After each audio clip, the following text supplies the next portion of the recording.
কারো স্ত্রীকে ভাগিয়ে নিয়ে বিয়ে করলে সে বিয়ের বিধান কি? ভাই মুস্তফা, কারোর বিবাহিত স্ত্রীকে যদি ভাগিয়ে নিয়ে কেউ বিবাহ করে তাহলে সেটি বাতিল হিসাবে গণ্য হবে। অর্থাৎ এই বিবাহ কোনোভাবে গ্রহণযোগ্য না, এটি অবৈধ। এই বিবাহ বিশুদ্ধ হবে না এবং অন্যের স্ত্রীকে ভাগিয়ে নিয়ে বিবাহ করার কারণে সে অনেক বড় ধরনের একটি অপরাধ করলো। বিবাহ তো বিশুদ্ধ হবেই না, উপরন্তু সে একজন মুসলিমের অধিকারকে খর্ব করলো, নষ্ট করলো।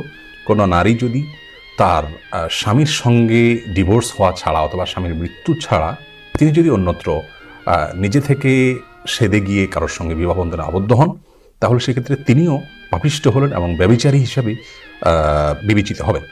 সূরা নিসার 24 নম্বর আয়াত এবং কোরআনে কারিমের 5 নম্বর পারার একবারে প্রথম আয়াতে আল্লাহ রাব্বুল আলামিন বলেছেন ওয়াল মুহসানাত মিনান নিসা ইলা আখিল আয়া, যে আয়াতে আল্লাহ রাব্বুল আলামিন বলেছেন যে সদবা কোনো স্ত্রীকে কেউ বিবাহ করতে পারবে না, অর্থাৎ কারোর স্ত্রী থাকা অবস্থায় অন্য কারোর স্ত্রী হওয়ার কোনো সুযোগ নেই।